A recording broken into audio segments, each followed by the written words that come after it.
L'ONF, pour moi, ça représente à la fois l'origine, le début du cinéma québécois.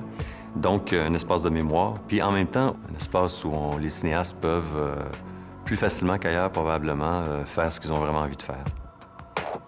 J'ai régulièrement bénéficié de l'aide au cinéma indépendant.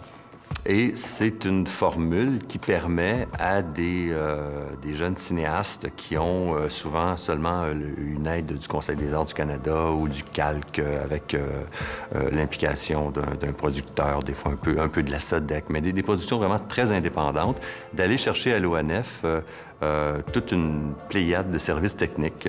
Moi, dans mon cas, par exemple, dès mon premier court-métrage étudiant, c'était un film de fiction, celui-là, j'ai eu accès au mix, à la finition du film et tout ça. Et donc, moi, ça m'a permis de finir ce film-là dans des conditions professionnelles. À ce moment-là, on profite de l'expertise des gens qui travaillent à l'ONF, de toute l'expérience des techniciens de l'ONF, que ce soit, par exemple, au mixage, le studio de mixage qui est extraordinaire, les mixeurs, l'enregistrement de la musique, le bruitage, enfin, de toute une panoplie de services de post-production. Donc, c'est à travers l'ONF et ce premier film-là que j'ai eu l'impression qu'on me traitait vraiment comme un cinéaste, alors que j'étais un petit cul qui sortait de l'école.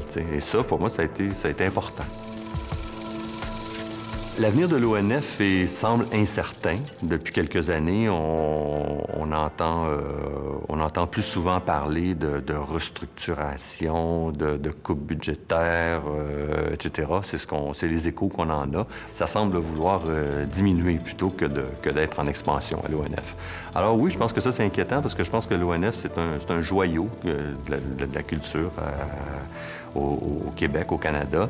Et je pense que c'est très important que ce lieu-là continue d'exister et de progresser.